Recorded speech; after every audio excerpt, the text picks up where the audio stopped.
Well, welcome everyone to Lighting the Candle, a World That Works. I am Bill Carell, and I am joined today again. Boy, I'm loving this. I've got Lisa Sheehan, I've got Jan Jeremias, and I've also got Ken Caputo. And we get together and we have conversations on a periodic basis. And the whole point of it is to bring some empowerment to you, our listeners. And we have an idea whether we're getting that done or not by whether or not we're actually empowering ourselves and each other. So I think with that said, I would just like to acknowledge it's a beautiful day out there. It's absolutely gorgeous, as a matter of fact. I want to say it's about 65 degrees. The sun is out. I've got rolling beds of violets throughout my lawn, purple, white, and pink. They are absolutely gorgeous. It's just a beautiful day to be here breathing. So, I think what I'd like to do is let's start off by just sharing something about ourselves that we probably have never said on the previous hundred and some odd podcasts. If you're comfortable doing that, it can be something very obscure. It can be something very small, but just one little thing to create some relationship with our listeners. I will start by telling you that I am grandfather of two absolutely marvelous young men. They are soon to be, well, they're 8 and 10 right now, and they're soon to be, I said eight, they're 9 and 10 right now. They're soon to be 9 and 11 in July. The older one gets a new birthday. So the whole point for me of everything that I do in life is always how do I forward the action with my grandchildren's future? And who would like to share next? Or would you like me to just play Supreme Master of all space and time? Lisa, I like your smile. I like everybody's smile, but you got my attention first.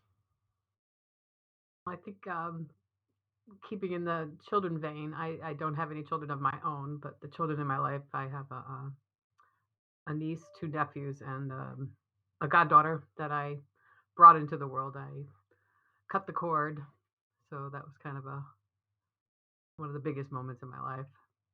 So I thought I'd share that. Nice. Good for you. Anything else?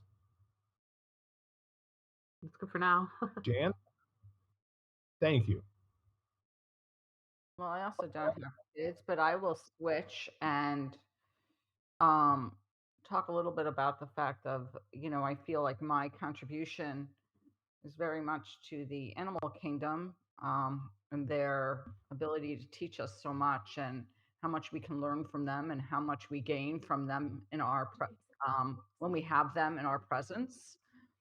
And the human aspect is the value of, I want to say, older adults or older people. I'm hugely connected to older people. I love working with them. Thankfully, both my parents are alive and I'm very close to them. So it's just, what wisdom can I gain from them?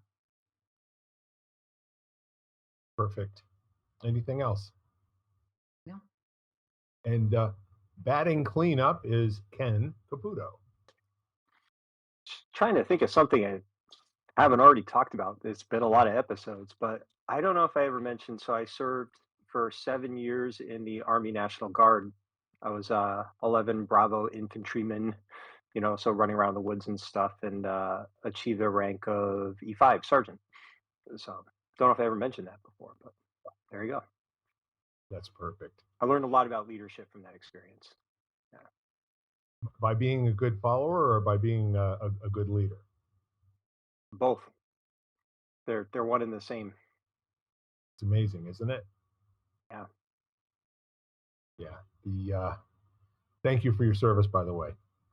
I really appreciate anyone that puts the uniform on and takes the oath.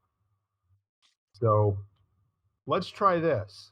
So much going on in the world right now, and I'm kind of interested in looking past the current events to what comes next. After we're done doing what we're doing now, there are many people who I've talked to who are still very much focused on the legacy aspect of the living that they're doing right now, and how this will impact the people, like maybe not even anybody who's around today, but the next generation that's coming. Let's say my children's children's children. You know, they're not here yet. And what kind of a world do we want and wish for them?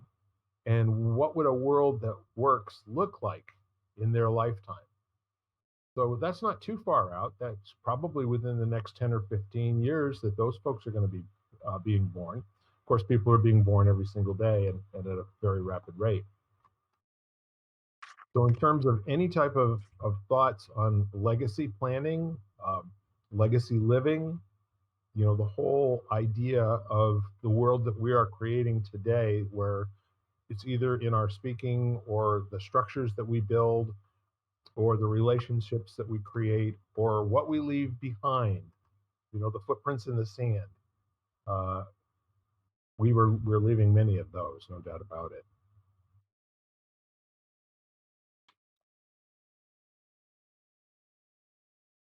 All I could think of when you said that, leaving footprints behind.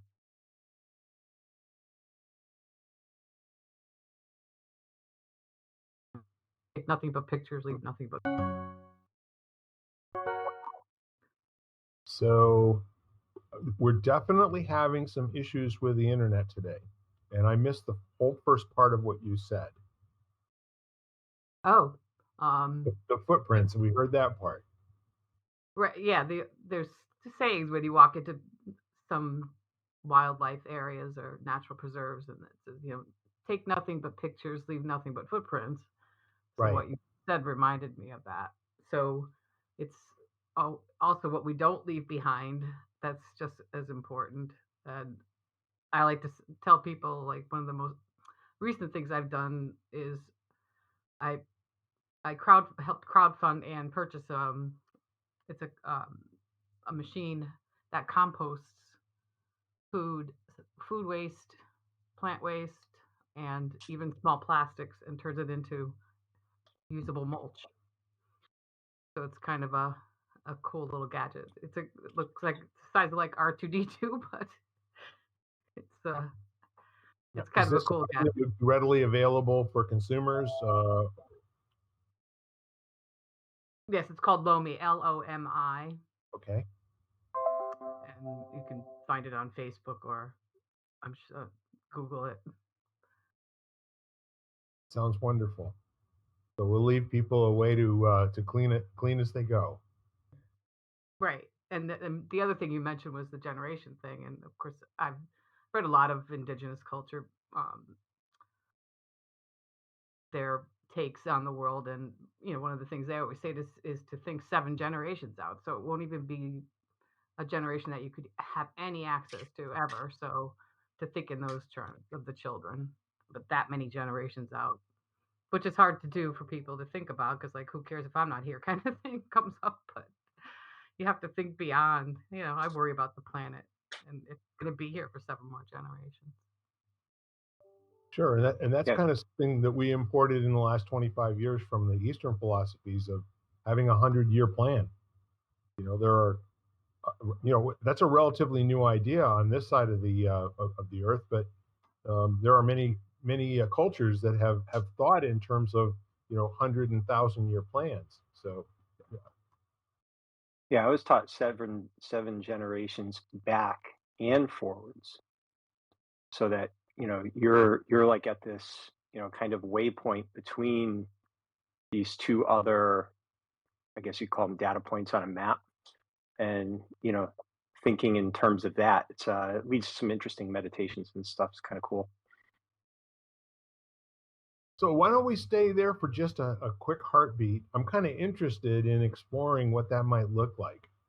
The notion of 7 generations. How would that get expressed in conversation? How would that get expressed in terms of people's lifetime goals, the goals for this decade, the goals for this month and this week? What would that sort of look like to people if they're going to be taking into consideration and it's an interesting thing because Elon Musk. I love this quote from him saying every decision that he makes is bounced against the notion of, will this put me closer to getting to Mars or further away? So that's probably not 7 generations, but it certainly can project to 7 generations when you consider most of the people that go to Mars, they probably won't come back.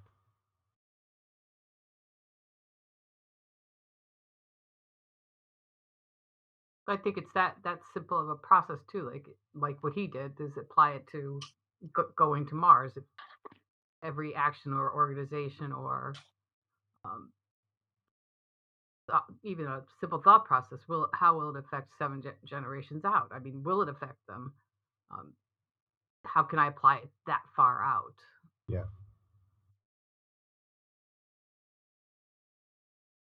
So Jan, when you take a moment and like reshape your mind around you know 7 generations backwards and 7 generations forward, you kind of almost have to pay better attention to what's going on right now, don't you? Yeah, and I was thinking that, if you do something with a pure heart, you know, that's truly heartfelt, a pure heart that that,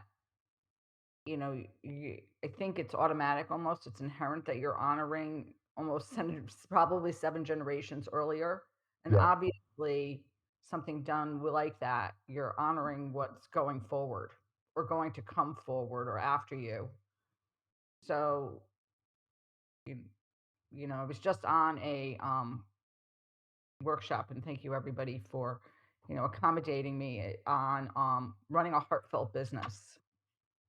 And that's what we were talking about, is like, and so that's what I think about. Like, if we want things to last and we want things to you know to just be around and to honor that heartfelt connection, we're going to honor everything involved, meaning the earth, what we do, the people involved.